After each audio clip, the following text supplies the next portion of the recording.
Hello, ladies and gentlemen. Welcome back to another episode here on African Confessions.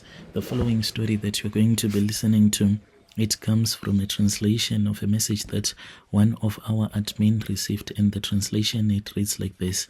Hello, how are you? Can you please post my own story as hidden identity? They say that money cannot buy happiness, but money can buy you other things, a lot of influence and financial security. For a girl like me, born into poverty, into nothing, those things, they do mean everything. My name is Naledi, not a real name, and I am living a life most women can only dream of.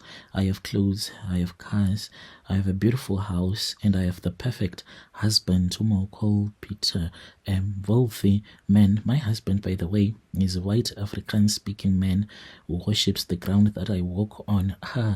You never thought that I would be giving Korobela to a white boy, but this life did not come free. It came at the cost of innocent blood. I did spill innocent blood in a ritual that I should have never participated in. I want to confess to the whole world, to South Africa, that I killed my husband's wife and daughter. I took their lives so that I could take their place, and now I am planning my own next move. What I love about white people is that they do not believe in witchcraft. They think that it is for people who are still uncivilized. Yet I am using this Korobela on him, and he does not even know that there is an as to why he worships me like a god. It is because of these charms that I am using on him. I can even insert this charms as if it is some spices into the food that he will be about to eat, and you won't even suspect anything. I guarantee you, you can never do such a thing to a black man. 4 years ago, I was nothing more than a struggling slay queen in Durban. My days, I would spend them making perfect Instagram posts, hoping to catch the attention of the right placer. At night, I would go to different clubs, just sitting there, but empty inside. If a guy would buy me alcohol, at the end of the day, he takes me to his apartment. We make love tomorrow, then he gives me money and I return back home. I was grinding, surviving paycheck to paycheck. That was when I met my husband. I met him like on Instagram. He came to me because of a video that I had done. I was like twerking almost naked, but not totally naked. I saw a white guy who texted in my DM, and we started talking and talking until he said, how about we talk on WhatsApp? Fine, we started speaking on WhatsApp because he was thinking that I was a scammer, but he then saw that I was a real person. The dude then had to travel all the way from Cape Town, and then he came so that we can be together, and we booked at this other hotel. He told me that this was the finest experience that he had ever had in his entire life. He had never had a black woman in his life, and I showed him fire on that night. We kept on speaking, and he was married and he had a young daughter, and that was when I thought of killing the wife, because she was the one who was standing in the way of my happiness. I wanted to be happy. I wanted this man. I had given it to him. Yes, so this meant that I was bound to become his wife. And that was when I thought of going to this other traditional healer. When I went to the traditional healer, the healer then told me that it was a very difficult thing to bewitch a white man, but she could assist me. And whilst I was with her, she then said that if I was willing to lose something that was going to be very painful to me, then this white man was going to be mine. And I said, what is it that is going to be very painful for me to lose it?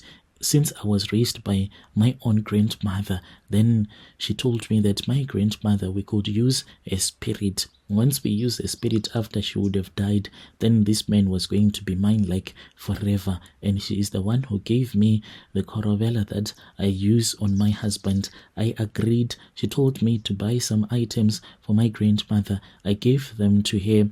I even couriered everything to her. The moment that she touched those gifts that I had bought for her, and then that was the beginning of the end. So she passed away because of high blood pressure, and then after she had passed away, me and my white guy, we kept on dating. So he would call me to his place. I would go there whenever the wife was not there or visiting her parents. And then I would steal some stuff from her. I still remember that I took one of her brushes that she used to brush her hair. It was full of her hair, as well as some personal items like her panties, just like the Sangoma had told me to steal things like that. I stole everything and I returned with them to Durban. I went to that Sangoma who created the charms. Unfortunately, this woman, she passed away.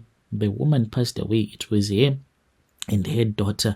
The ritual that we performed was that we had to kill a rat. So this rat that we were killing, it was a representation of my husband's late wife. And after I had killed this innocent rat in the most cruel way, I took a brick and I had to smash it. I smashed it until it was more like mincemeat. And after that, we had to burn everything. And after that, I returned back to the man and I was there to comfort him. He had lost his wife and his daughter within a very short period of time. The man then told me that he wanted to be with me, and I also agreed because this was all that I wanted. Within 6 months, to tell you the truth, after the passing away of his wife and the daughter, we were engaged. It was almost too easy. Our wedding, it was not like that glamorous because I did not want a lot of people to know this. I did not want people to find out that I was now married to a white man. This is what the Sangoma told me. She said that whenever you do big things, do not tell people, because when you tell people that this is what you are about to do, they will always send bad luck to you. So we got married and we just went and we just took some pictures. We married at the court, and then the man, since he has a lot of money, there is one detail that still nags me to this very day. The prenuptial agreement, he said that this is to protect his assets, and he said, you understand, don't you? I said, yes, I understood, since I am getting into this marriage without anything, but inside I'm really furious. This prenup, it means that if we ever have a divorce, I'll never get a cent out of him. I'll get nothing. So what is the purpose of getting married to a man? When you divorce him, you can't get anything. I have gone through so much to get here, and I can't let this piece of paper ruin everything. So this is the plan that I have for my husband. Yes, I do try to ignore this prenup, but I know that it is there. So I am thinking of removing it. The moment that I convince him to let go of this prenup, then I know that I will eliminate him to get him killed. I want him gone. Once he removes this prenup, then we can have this man killed. The Sangoma told me it will be easy. Even if I want him dead today, by the end of the day, he will be dead. But I can't have him die before he removes this contract. This is what is blocking me from inheriting anything, even if it happens that he dies. So this is my story, Brother Nashi. I have been planning this for a very long time, but it is just that it is not working. I really do not know why it is not working, but I'm hoping that the Sangoma is going to find a solution to my problem, because I want this man. Dear listeners, right, there was a message that was sent to me by one of our admin who helped us with this translation.